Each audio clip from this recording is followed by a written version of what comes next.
Hey, what's up guys? I'm back for another video, and this video might have a few extra curse words in it, so this video won't be monetized, but lucky me, my channel's not monetized yet. But there's a recent video going around where a substitute teacher got in a fight with a teenage girl in the classroom, and the teenage girl basically got a beat down from the teacher. Some people are saying that the substitute teacher was out of line. So let me build the scenario. From what I saw in the video, the substitute teacher took the girl's phone. The substitute teacher had the phone, and the girl's like, give me my phone back, and she's kind of cussing at the substitute teacher, and the substitute teacher is like, I'm not giving you your phone back, and maybe said something along the lines of, you can't have them in class. This gives me the assumption that it's been said to her before, put the phone down, put the phone away, and she did not put it away, the teenage girl. The teenage girl then tries to reach around and like move the substitute teacher out the way and reach around to get her phone. The substitute teacher told her, don't put your hands on me. Then the girl tried to reach around again and said, the substitute teacher kind of gets in her face, do not put your hands on me. Then the teenage girl, for whatever reason, decides to haul off and hit the substitute teacher in the face. And this is where the whole you messed around and found out happened, because now the substitute teacher is beating the dog crap out of this teenage girl. And they're fighting, they're going on the floor. The teacher seemed to be trying to get the girl under the control, because finally when she got her under control, she is telling other students, please go get a teacher. Go get a teacher, go get a teacher. Nobody does, because teenagers these days, this generation, this graduating class of teenagers are horrible human beings. They suck as people. All they want to do is be on TikTok and go viral and all that kind of crap. They don't care. But a lot of people are saying that the substitute teacher is at fault here. I don't. I feel sorry for any person who's going into education during this. I guess this would be children of millennials, because I'm a millennial, but I'm apparently a geriatric millennial. F you guys for making that a term, but geriatric millennials, so they're people who started having kids when they were 21, 21, 19. That generation of kids is now in high school, and they're awful. This is not the first time we've heard about a teacher, even this year, who has been attacked by a student. There was another student who had his cell phone taken away and didn't get it back, and he practically beat the teacher to death. And that's not even me exaggerating. He got on top of this teacher, who was probably in her mid-30s, and just started pounding on her face and chest. She had several cracked ribs. She had a cracked jaw. It was awful. Even on the videos to see, it was horrible watching this big, huge student, beat up a teacher. And we have, I've seen other incidents throughout the years of teachers having to physically defend themselves from students. Kids these days have no respect for adults, none whatsoever. And as a parent of a teenager, my teenager is 17.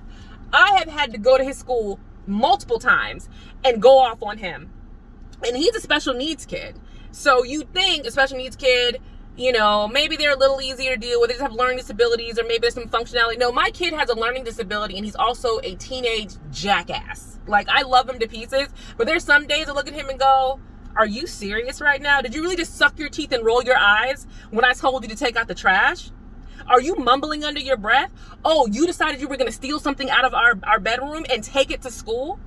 He got suspended for that, by the way. But there have been multiple instances. And the good news is I'm always there. His father's always there. We're always telling him, you can't act like this. You cannot do this. This is disrespectful. This is inappropriate. This is not how you act in school. How you act at home for us is how you need to act for these teachers. And they know that we stay on top of him.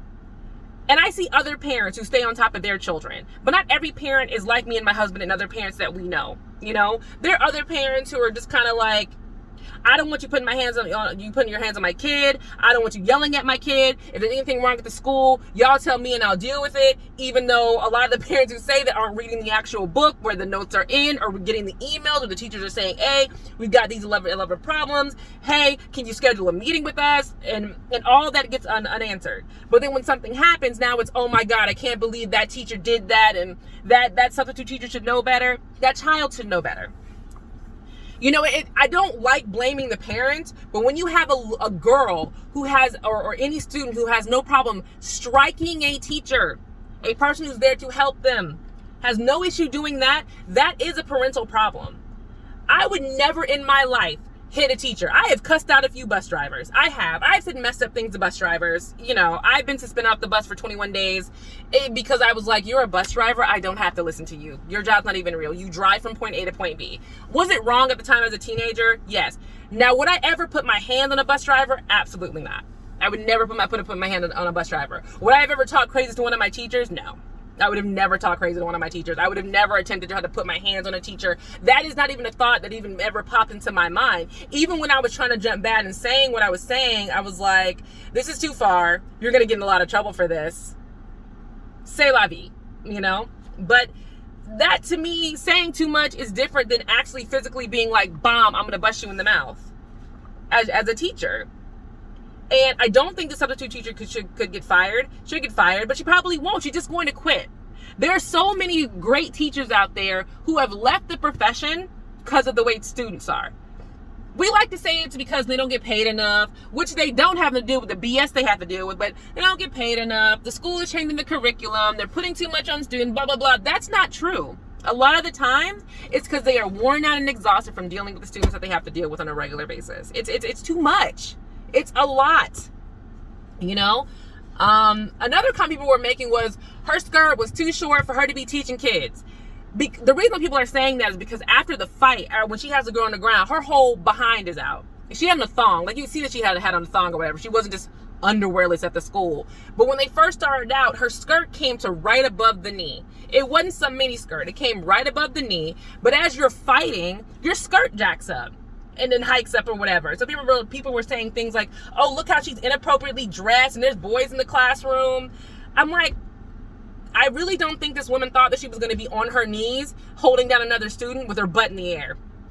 Nobody thinks that when they start their school day. That's not how this works, you know? She thought she was just going to be teaching class after class and it would be fine. And she wouldn't end up in a situation and her skirt would stay below the knee. Everything's fine. So I'm interested to see what other people say. I feel sorry for teachers, but even more for students because they are missing out on some great educators. I wish the school I wish it was a way to force parents to be interactive, you know, for special needs kids, because my son's a special needs kid. We are basically forced to be interactive. I mean, we would regardless. I'm literally sitting in the parking lot of my son's therapy office, but they force us to be interactive because at every quarter there's an IEP meeting with his IEP team.